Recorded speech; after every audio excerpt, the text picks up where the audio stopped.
Hello everyone, and welcome to my Young and the Restless official 24 channel. I hope everyone is having a wonderful day. Before we begin, please hit the subscribe button and give this video a thumbs up. Tessa Porter never imagined that her marriage to Mariah Copeland, which had been founded on love, trust, and overcoming all challenges, would come to an end in the most brutal and heartbreaking manner possible. But on this fateful day inside their flat, the silence that had been between them for weeks suddenly erupted into a whirlpool of anger, treachery, and crushed hopes. Expecting that the rifts would simply be a temporary setback that they could resolve together, Mariah had been working hard to keep their marriage intact. However, Tessa eventually lost her temper and harbored resentment that she concealed until it was too late. With trembling hands clutching a manila box, Tessa hurried into the room where Mariah was waiting in an effort to make amends. Rather, the events would cause Mariah to become traumatized, altering their relationship's course forever. With a swift, violent motion, Tessa pulled out the divorce papers and flung them at Mariah. After landing on her chest, the package fell to the floor. Tessa shouted 3 words that were so cruel and venomous that they did more than simply shatter Mariah's heart. They tore it open in a way that no wound could ever heal completely, as she was kneeling down to pick them up in stunned silence. The word that was spat out venomously was "you are nothing." The atmosphere of the room shifted, carrying the weight of years of love that had been suddenly shattered. With her breath caught in her throat, Mariah looked at the woman she had once called her soulmate, the woman she had once believed would be her forever partner, realizing that this moment would haunt her for the rest of her life. Like a hurricane bursting after months of heavy clouds, Tessa's anger was palpable as it radiated from her body. Her eyes, which were usually gentle and filled with compassion, devotion, and music, suddenly flashed with anger and bitterness. Mariah couldn't understand how they got there. They had survived so much: Tessa's turbulent history, secrets and lies, the surrogacy experience, trust issues, career disappointments, and even family rejection. Even in the face of every storm, they had vowed to never let anything break their love. But now that the divorce papers, the proof, were in Mariah's trembling hands, the sound of Tessa's scathing words echoed louder than any vow they had ever made to each other. The words echoed in Mariah's head like a barbaric chant, growing more powerful with each repetition: "You are nothing." Mariah's lips quivered as she tried to speak, but all she could manage was a weak whisper: "Tessa, how could you?" Tessa just crossed her arms, her posture stiff, her jaw set as though she had been rehearsing this moment for weeks, her voice cracked, heavy with disbelief and anguish. "How was I able to?" Tessa yelled, her voice piercing glass. "Mariah, how could you?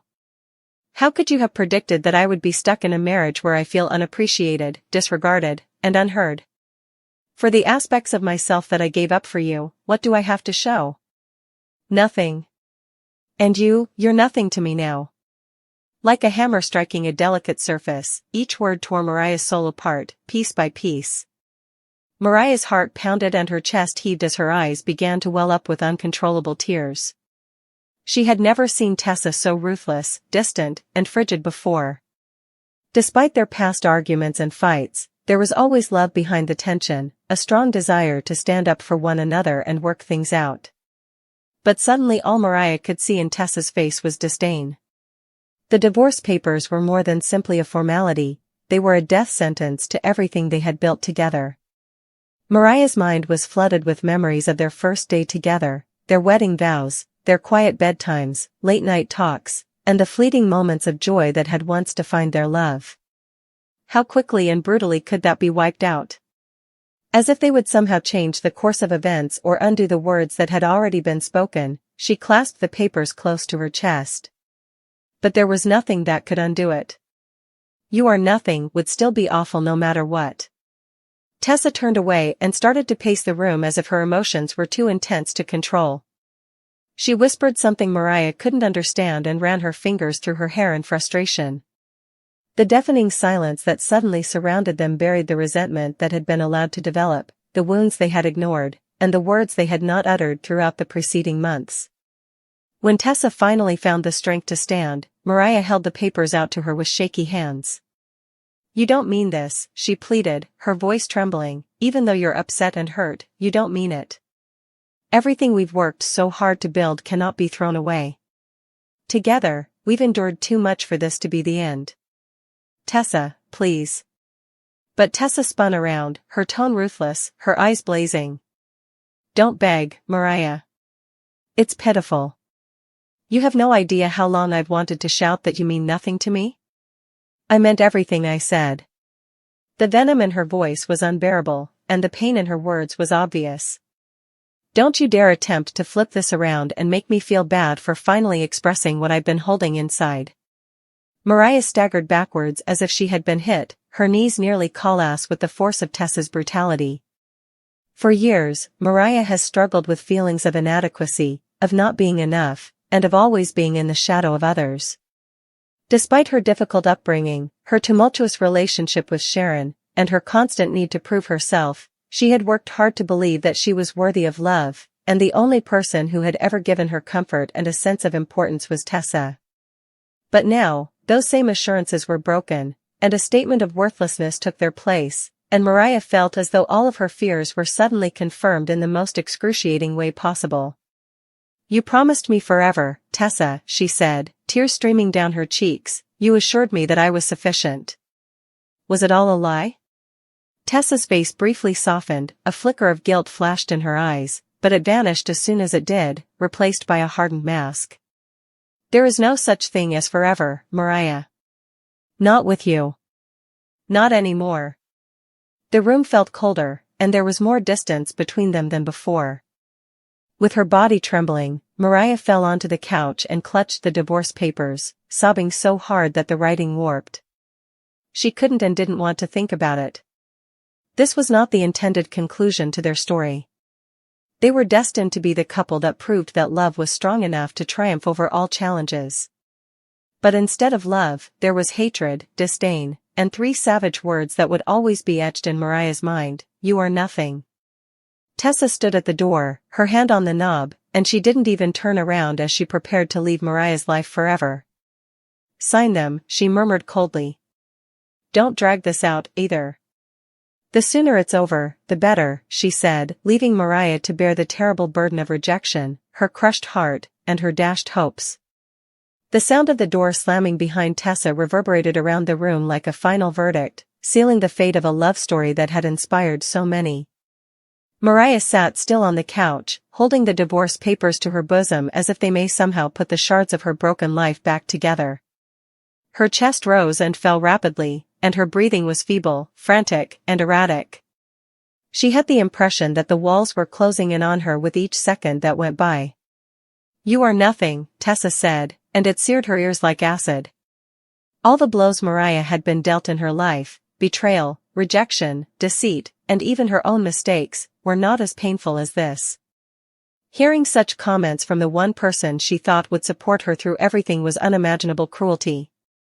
She wanted to shout, to go after Tessa, to demand answers, but her body refused to move. She found herself torn between disbelief and melancholy.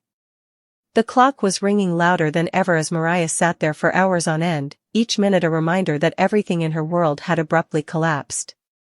She thought of her wedding vows, when they promised to fight for each other no matter what, their shared laughter over flaming feasts, and Tessa singing sweetly to her in bed. She remembered how Tessa's hand felt solid and strong in hers, and how they had clung to one another during their worst moments. How might everything disappear into nothingness? How could Tessa disparage their entire history with only 3 words? More quickly, Mariah's tears ran down her cheeks, soaking the divorce papers she was still clutching. The ink smudged and blurred from her weeping, as though even the words on the paper didn't want to see her destruction. At last the silence seemed unbearable. With shaky knees, Mariah walked across the room, whispering to herself as though to encourage her own heart to beat. She isn't being honest. She can't mean it. She's upset. She's losing her temper. This isn't Tessa. But in the background, a small, merciless voice whispered, "This isn't my wife." She meant it. Her attempt to hurt you was successful. Mariah put her hands to her ears, trying to drown out that voice, but the truth kept getting to her. The person she loved the most had just diminished her to nothing. The next morning, Sharon appeared out of the blue, sensing that something was wrong with her daughter. When Sharon walked into the flat, her heart fell. The room was a complete mess, with crumpled divorce papers on the floor, pillows everywhere, and empty drinks on the table. More terrifying than the chaos was Mariah herself, sitting on the floor with her back against the couch, her face pallid, her body shaking, her eyes puffy and red. Sharon ran to her side and knelt next to her. "What happened, Mariah, honey?" she asked gently, brushing her daughter's hair away from her tear-streaked face. At first, Mariah was unable to speak due to a knot in her throat, but eventually, the words came out, raw and broken. "She left me, Mom. Tessa threw the divorce papers at me and said I was nothing." Sharon's eyes widened and her face glowed with rage as she pulled Mariah into a protective embrace, her own heart breaking for her daughter. "No, my baby. That's not for anyone to tell you. You are not nothing. You are everything." Sharon's hand shuddered as she held Mariah, yet her voice was angry. She was conscious of her daughter's past, her problems with self-worth, and her deep-rooted fears of abandonment. "You are strong, you are kind, you are my daughter, and you matter more than words could ever describe."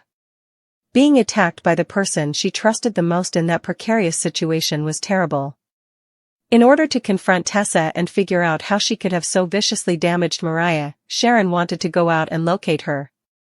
But right now her daughter needed comfort more than confrontation. Mariah wailed against her mother's shoulder, trembling violently, while Sharon rocked her and spoke soothingly.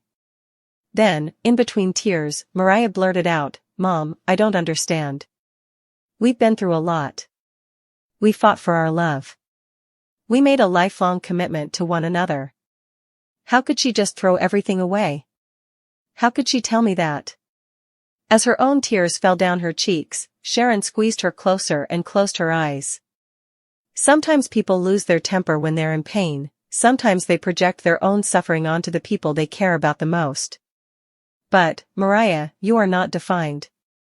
In the meantime, Tessa sat alone in a hotel room across town, her guitar unplayed in the corner, and she relived the scene, including the anger in her voice, Mariah's expression, and the way the papers hit her chest before fluttering to the ground.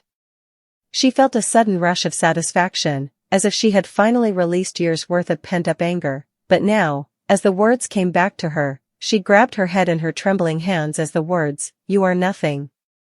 They had felt strong, liberating, like a last release at the time, but suddenly they seemed awful, nasty, and ugly. Had she gone too far? Yes, she had wanted to hurt Mariah. She couldn't sleep, the food tasted awful, and the music was unbearable because she could not stop thinking about Mariah's upset face. Tessa, however, was unable to return because of pride. The marriage was already over, she reminded herself, and her words had only confirmed it. "She never really saw me," she whispered to herself as she walked the hotel room. "I never really understood by her. I gave everything I had and received nothing. I was forced to do it." She knew in her heart that she had made the most terrible decision, but she had to put an end to it. The intention was not only to end the marriage, but also to inflict as much pain as possible on Mariah and to make her feel as empty as she had been feeling. Back at the flat, Sharon refused to leave Mariah's side, making tea, sitting with her daughter through the endless streams of tears, and convincing her to eat something. At one point, Mariah whispered, "Maybe she's right. Maybe I am nothing." Sharon's heart ached again as she pulled Mariah's face towards hers. "You are so much more than she could ever see right now." All of the insecurities she had suppressed over the years were now coming back to haunt her. "Never say that again. You should never think that. Even though Tessa may have said those things, they are false." Mariah found it hard to believe her mother. The rejection seemed definitive and absolute, as if it validated her worst fears. Word spread quickly among their group of friends, and after Sharon confided in Devin, Abby, Noah, and even Kyle soon found out. The reactions of each individual varied, ranging from shock to anger to sadness. Some were angry at Tessa and ready to condemn her for the harshness of her remarks, while others wondered what had caused her to lose it. Nevertheless, there was no denying Mariah's destruction, and when Devon came to check on her, he offered to help and reassure her that she had family CLO. As the days passed, Mariah tried to maintain her composure by putting on a brave front when she went to work at society, but those closest to her knew she was acting. Her body tensed as if she were getting ready for another hit, her laughter was hollow, and her smile stopped short of her eyes.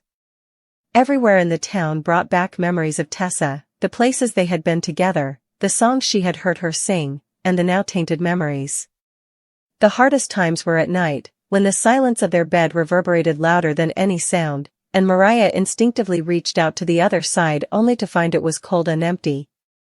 Tessa struggled to make her decision, turned to music, channeling her inner turmoil into melodies and lyrics, but the music itself lacked depth. In each song she wrote, she seemed to revisit Mariah, the love she had destroyed, and the pain she had caused. She told herself she had been right to leave the marriage because it was oppressive, but the guilt kept returning to haunt her. When she closed her eyes at night, she saw Mariah's face, broken, heartbroken, lost, and, despite her best efforts to ignore it, the consequences of her actions still weighed heavily on her.